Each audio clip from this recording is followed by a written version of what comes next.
Welcome to the Fit Dad Club podcast. My name's Travis Jones. I'm here with Jason Barrett. Jace, how you doing today, bud?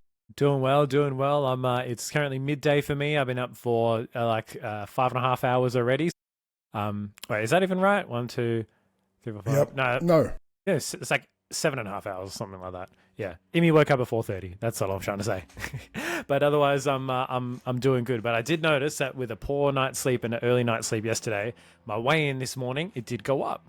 Right, that's actually like a bit of a theme I've had with some of my guys. I might do a Q&A with them tonight on it about how important sleep is for that number you see the next day. If your sleep is shit, your results will be shit a lot of the time. So I definitely noticed that today. And I think on that point, it's just your cravings go up and your hunger cues go off as well.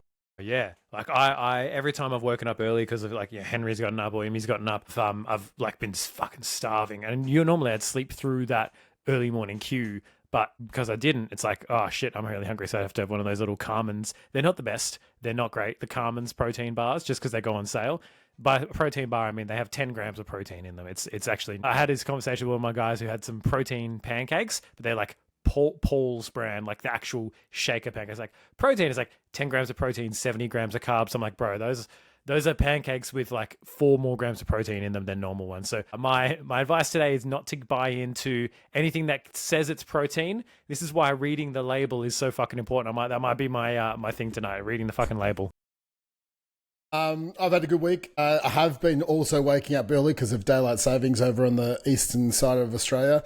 Ran a half marathon on the weekend. I ended up running more. I paced one of my guys to under 2 hours and then turned around and finished off Gaz Liv's dad's half marathon with him. 74, cracked 2 hours 15. So he's holding his pace pretty good. I think if you're running we're going to do the next one is the Barossa half. I'm doing it with my client's Mark, shout out to him, and Gaz is going to come across and do that half. I think if you're 74 years old and you're still cracking times around the 2 hour mark as a half marathon, I feel like that's pretty good. As a detriment to him and his training, he still does weight training twice a week, still runs 2 to 3 times a week, does like a whiskey.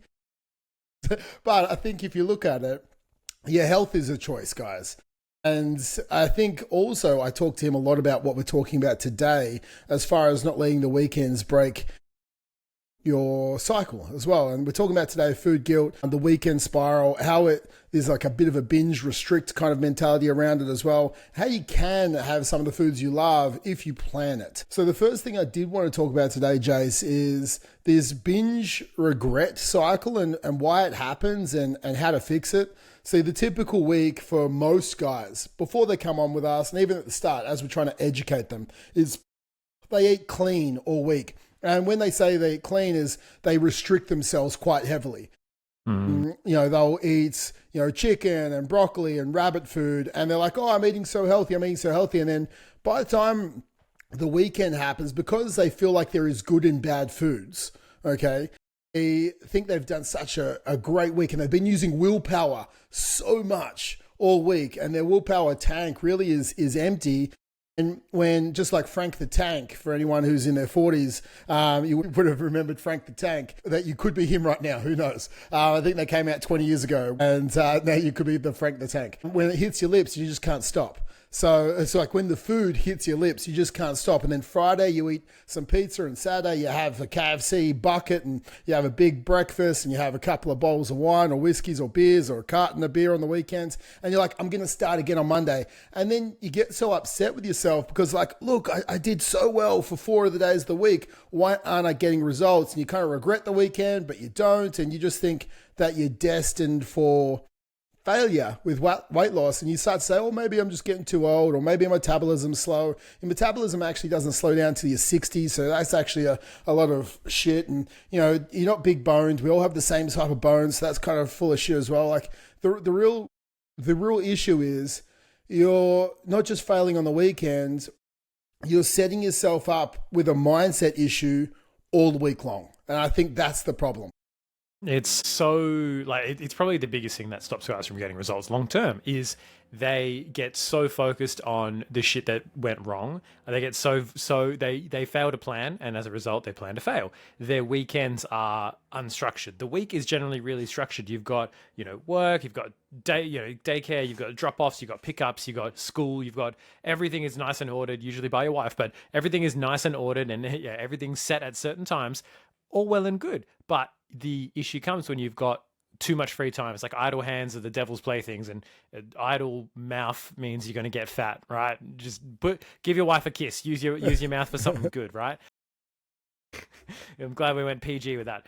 The biggest issue comes from, as you said, it's not necessarily the eating that happens. It's the mindset behind it. It's I've undone everything.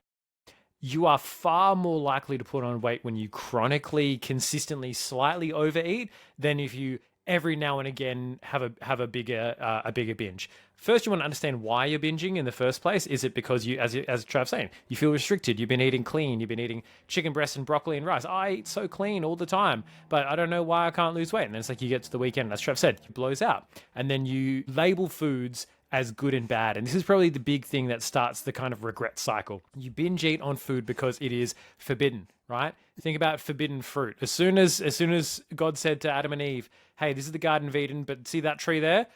Just don't eat those apples. And immediately, we really want to eat those fucking apples, right? I don't even think they lasted very long. Yeah, there was some coaxing by the devil, but whatever. But that was the focus, right? It was like, as soon as it was forbidden, you tell a child not to do something, all they hear is do it. Right? You tell yourself, I'm cutting out chocolate. I can't have this. I can't have that. That's all well and good if you're willing to make that change for the rest of your life. Most of us aren't. Most of us aren't going to cut out bread, carbs, everything forever.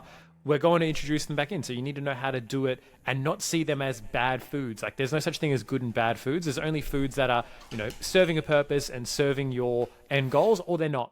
Right? And that's it. And sometimes it will serve, sometimes you go, like my cousin's getting married in like 3 weeks and he's like a brother to me. We're going, his bucks is this weekend. Do you think I'm not going to go in there going, I'm not allowed to have anything. I'm not allowed to have anything. No. These beers and this food that I'm going to have on this weekend is going to serve a purpose. It is in alignment with my purpose. My purpose is to enjoy myself with my cousin. He's not a big drinker anyway, but enjoy myself with my cousin, have a couple of drinks and not worry about, because the next day, guess what? Number one, I'm going to have to fucking parent again. So I'm not exactly going to get written off. Lauren's like, we've got a birthday party in the afternoon. I'm like, she's like, you can stay home with Henry on your own, or you can come with us. I'm like, I'm coming with you guys. I'd rather run around after Emmy on the playgrounds, to be honest. But that mentality of I've done one thing wrong, now I'm just going to fuck the rest of the week up. It comes to me from good and bad foods. It comes from the idea of I've eaten something that's wrong. I've done something wrong. And this is the same thing as parenting our kids. Shame and guilt is not the solution. Shame and guilt never works. So the first step for me is about releasing and letting go of the guilt and the shame that you feel for eating those foods, because the more you carry that shame and the more you carry that guilt, that's what kind of starts the cycle, right? It starts the cyclical nature of it, because you do it and then you feel ashamed for it, so you feel like crap, and then it makes you feel like crap, and then so you do it again. So because you're using the food as a coping mechanism a lot of the times, you're using it to deal with pressure and stress and all that kind of stuff. I completely agree. I think guilt doesn't stop the behavior. It actually fuels the behavior. I think that's a big thing that people don't understand. And it's like when you feel bad, you seek comfort. When you seek comfort, we go to food or alcohol or some other coping mechanism. And this is essentially just emotional eating. So when we have an all or nothing mindset, is literally that. It's like, I'll go all in. And then when you aren't all in, and you might have had a muffin and that kick-started your Friday. I've had a great week. I have a muffin, and the muffin leads to after-work drinks, or the after-work drinks lead to the pizza, and that lead to the kebab. And it's this like, this runaway car, right? Or runaway train that you just can't stop, because you're on this constant cycle until Monday and you get back into structure, because we don't have any structure over the weekends. To be honest, if you work 7 days a week, you probably lose weight a lot faster because you have structure 7 days a week. You probably wouldn't be a great father, and you might be a little bit tired or whatever the hell it is if your work doesn't fuel you, but you definitely lose weight because you have structure all the time. You wake up, you eat at a certain time, you're not next to the fridge all the time, you're not driving around with your kids, like going to sporting events, so you're driving past and they're like, oh, let's get takeout for lunch. And it's like, because there is no structure, there's no consistency with what you're eating on the weekend. I think that's a big issue. But if we can get away with there is no such thing as good and bad, and there's only moderation and what fits into your calories for that day, I think that's probably one of the biggest things. And it's like, you're not out of control on the weekends. You're just on autopilot. I think that's a big thing for a lot of people. And it's the environmental autopilot that you've lived on for the last 10, 20 years for a lot of you. And you go, it's an environmental thing, right? This is what I normally do. I normally drive past this place and get this food for my kids. So I think you have to really consciously be aware on the weekends of what you're eating. I think awareness is probably the biggest thing. And a lot of the time it's planning. It's planning what you're going to eat on the weekends actually is bigger than planning what you're going to eat during the weeks. And we call it Fuck It Fridays because if you say Fuck It Friday, then it's going to screw your Saturday and Sunday as well. We don't want to Fuck It Friday. We want to fight through Friday, which is like you fight through any of the temptations and then you wake up Saturday, you do some form of fitness activity that sets your Saturday up. And if you have a good Saturday, you're 9 times out of 10 going to have a good Sunday as well. Yeah, 100%. Like it's all a momentum thing, right? Like you either get into negative momentum or you don't. And the key is to, you know, when you have one of those big things, it's all about how quickly you stop it and looking in advance for it. And this is probably the issue most people don't have. They don't look at the next day and they don't schedule in, all right, well, for the next day, what am I going to do? For the next day, I'm going to schedule in a walk. I'm going to have some meals in the fridge or the freezer that are, you know, really high protein, that are easy, that are convenient, that are good to go.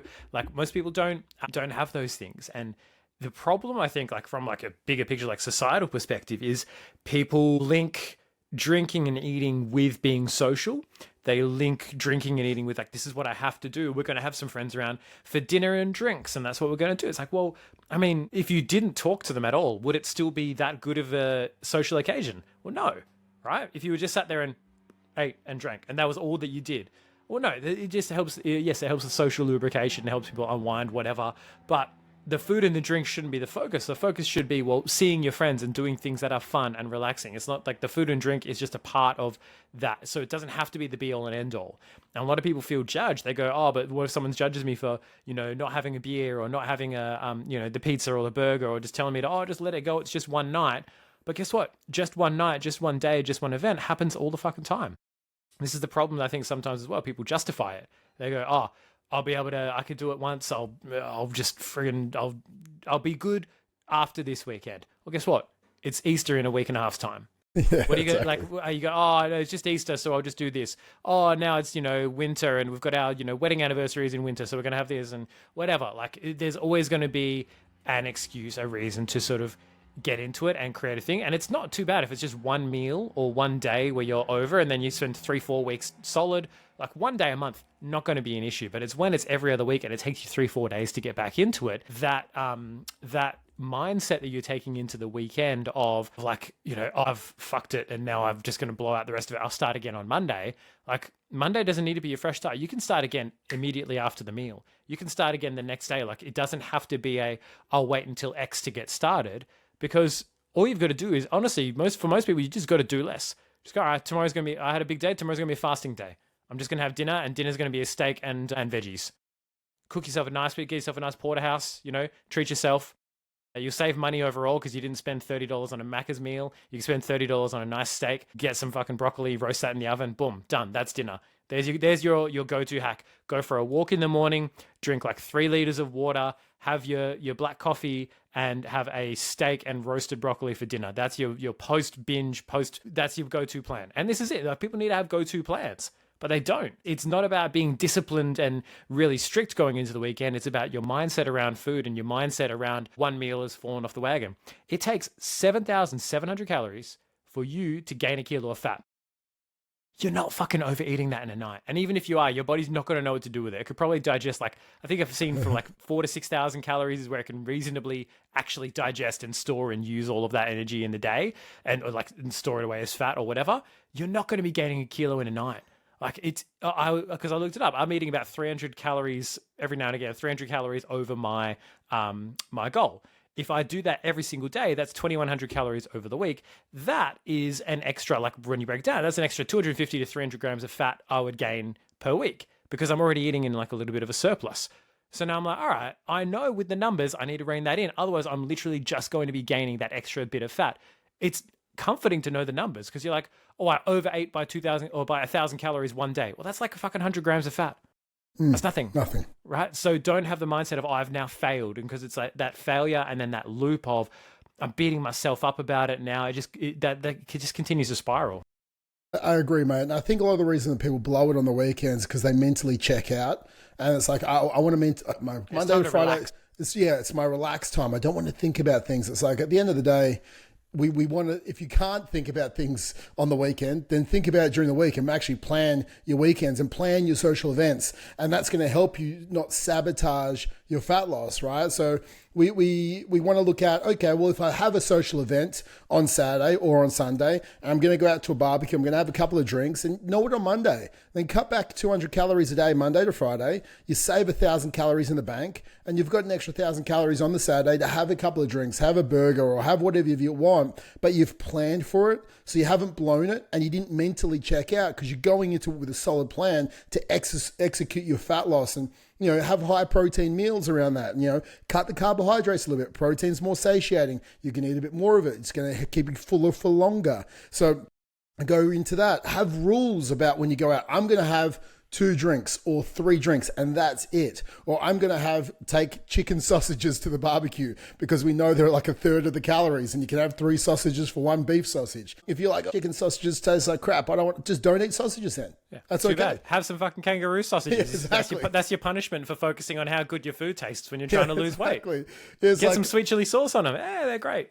Exactly. And the reason we got into this because food tasted too good for too long and you ate too much of it, right? So it's okay for it to be a little bit bland for a little bit, but it's not going to be bland if you follow us on Instagram and follow some of Jason's meals. So it's going to taste good then. So I think if we go into it with a plan and we have rules around the social events, then we can still enjoy ourselves. We focus on people, not just the food, because that's what you're actually there for. It's not the last supper. You're not on death row. You don't have your last meal. A buffet doesn't always have to be 17 plates. Like, I think we treat everything as if it's our last every time we're going to eat, when in reality, guys, like, we're trying to focus on a goal, which is becoming the best version of you.